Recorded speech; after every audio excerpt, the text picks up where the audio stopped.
2020 ലോകകപ്പിന്റെ സെമി ഫൈനലിൽ ഇംഗ്ലണ്ടിനെതിരെ മികച്ച സ്കോറിനായി ഇന്ത്യ പൊരുതുകയാണ്. 2 വിക്കറ്റിന് ഇന്ത്യ 91 റൺസ് പിന്നിട്ട് കഴിഞ്ഞു എന്നാണ് ഏറ്റവും ഒടുവിൽ ലഭിക്കുന്ന വിവരം. സ്പോർട്സ് ഡെസ്കിൽ നിന്നും അനിൽ വാസുദേവ് നൽകും അതിന്റെ അപ്ഡേറ്റുകൾ. അനിൽ, നേരത്തെ മഴമൂലം തടസ്സപ്പെട്ട കളിയാണ് ഇപ്പോൾ പുനരാരംഭിച്ചിരിക്കുന്നത്. എന്താണ് നിലവിലെ ഒരു അപ്ഡേറ്റ്? നിലവിൽ ഈ പറയുന്ന പോലെ പിച്ചിലൊക്കെ ഈർപ്പം കൂടുതലാണോ? അത് എങ്ങനെയാണ് ബാറ്റിങ്ങിനെ ബാധിക്കുക? ഇപ്പോൾ 12 ഓവർ പൂർത്തിയായി എന്നാണ് ഞാൻ മനസ്സിലാക്കുന്നത്. 91 റൺസ് 2 വിക്കറ്റിന്. ഇതല്ലേ ഇപ്പോഴത്തെ നില? അങ്ങനെ തന്നെയാണ് പ്രജിൻ. ഇപ്പോൾ 12 ഓവർ പിന്നിട്ടപ്പോൾ 2 വിക്കറ്റ് നഷ്ടത്തിൽ 97 റൺസ് എന്ന നിലയിലാണ് ടീം ഇന്ത്യ. നായകൻ രോഹിത് ശർമ്മ 49 റൺസുമായും 33 റൺസോടെ സൂര്യകുമാർ യാദവുമാണ് ഇപ്പോൾ ക്രീസിലുള്ളത്.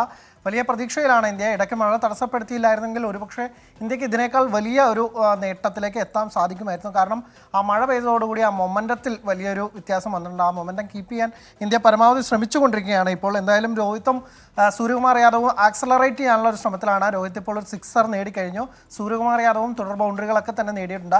എന്തായാലും ഈ ബാർബേഡോസിലെ ഒരു പിച്ചിൽ ആവറേജ് സ്കോർ എന്ന് പറയുന്നത് 156 ആണ്. അപ്പോൾ ഒരു മികച്ച സ്കോർ, പ്രത്യേകിച്ച് വെടിക്കെട്ട് ബാറ്റർമാരടങ്ങിയ ഇംഗ്ലീഷ് നിരക്കെതിരെ വലിയൊരു സ്കോർ വെച്ചില്ലെങ്കിൽ ഇന്ത്യക്ക് ബൗളിംഗ് ചെയ്യുമ്പോൾ അത് വലിയ ബുദ്ധിമുട്ടാകും, അല്ലെങ്കിൽ വലിയ ഒരു പ്രതിസന്ധി തന്നെയാണ്. അതുകൊണ്ട് ഒരു മികച്ച സ്കോർ 180ക്ക് മുകളിൽ ഒരു സ്കോർ തന്നെ വെച്ചായിരിക്കും ഇന്ത്യൻ ബാറ്റർമാർ ഇപ്പോൾ ബാറ്റ് ചെയ്യുന്നത്. രോഹിത് എന്തായാലും കഴിഞ്ഞ മത്സരങ്ങളിലെ പോലെ ഈ മത്സരത്തിൽ മികച്ച രീതിയിൽ ബാറ്റ് ചെയ്യുകയാണ്. അദ്ദേഹം അർദ്ധ സെഞ്ചുറിയിലേക്ക് പോയിക്കൊണ്ടിരിക്കുന്നു എന്നാണ് മനസ്സിലാക്കുന്നത്. എന്തായാലും രോഹിത്തിൽ പ്രതീക്ഷ വയ്ക്കുകയാണ് ടീം ഇന്ത്യ. എന്തായാലും മറ്റൊരു ഫൈനലിലേക്ക് ഇന്ത്യ എത്തണമെങ്കിൽ രോഹിത്തിൻ്റെ ബാറ്റ് ഒന്നുകൂടി ഇന്ത്യക്ക് വേണ്ടി ശക്തമായി പോരാടേണ്ടതുണ്ട്.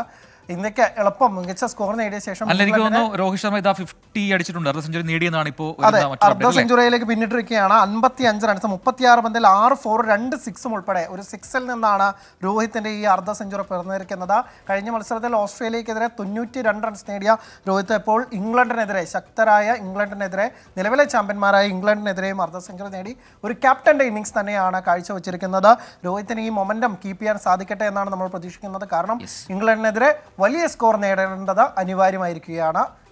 തീർച്ചയായിട്ടും ഒരു 150 എബോവ് ആണ് നമ്മൾ എക്സ്പെക്ട് ചെയ്യുന്നത്. നടക്കട്ടെ. 8.32 ശരാശരിയിലാണ് ഇപ്പോൾ ഇന്ത്യൻ ടീമിന്റെ ബാറ്റിംഗ്. അനിൽ വാസുദേവാണ് സ്പോർട്സ് ഡെസ്കിൽ വിശദാംശങ്ങൾ നൽകിയത്. ലോകത്തെവിടെയായാലും ഏത് സമയത്തും 24 വാർത്തകളും ഓഗ്മെന്റഡ് റിയാലിറ്റി പാക്കേജുകളും എക്സ്പ്ലെയിനറുകളും വിശദമായി കാണാൻ ഞങ്ങളുടെ യൂട്യൂബ് ചാനൽ നിങ്ങൾക്ക് സബ്സ്ക്രൈബ് ചെയ്യാം.